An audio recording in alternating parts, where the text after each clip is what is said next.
Everyone, good morning. আমি কিন্তু সকালবেলায় ইন্ট্রো দিতেই দিচ্ছে না, তো সকালটা শুরু করলাম কিন্তু বাসি রুটি 1 কাপ চা দিয়ে। চলো, আজ কিন্তু রবিবার, তো আজ আমি রান্না করছি মাংস ভাত। তো রান্নার জন্য আমি এখানে সব কিছু জোগাড় করে নিয়ে চলে এসেছি। তো আমি আর বেশি বকবক করবো না, দেখতে থাকো। ভাত তো এই যে এখানে মাংসটা আমি ধুয়ে নিয়েছি, আর এখানে আলু রেখে দিয়েছি, সব মশলা জোগাড় করে নিয়েছি।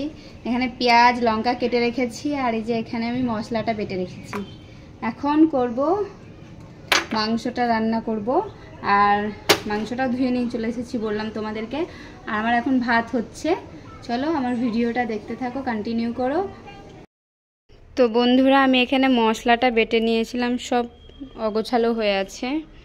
আর আমি ভাতও আমার প্রায় হয়ে এসেছে।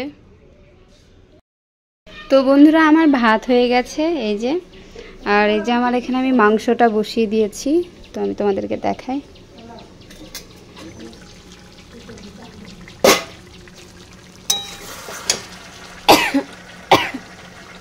বাবারে, এবার ঠান্ডা লাগবে। যাই হোক, এখন কিন্তু ঠান্ডা গরম মানে মানুষের কিন্তু একবার করে লাগবেই, যেহেতু শীত আসছে। এই ওয়েদারে লাগবে প্রতিটা মানুষেরই একবার।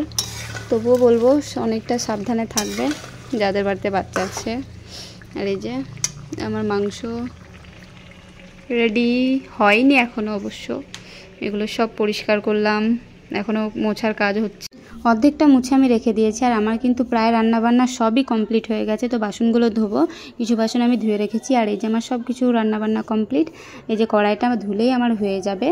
এই যে আমার মাংসের কালার দারুণ এসেছে কিন্তু।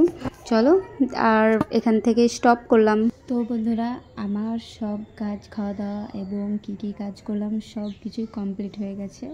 তো আমি সকাল থেকে দুপুর পর্যন্ত কী করলাম, রবিবারের সপ্তাহে লাস্ট দিন। চলো, কী রান্না করলাম সেটা তোমাদেরকে দেখিয়েছি।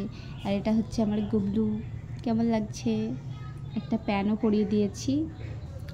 তো যাই হোক, আজকে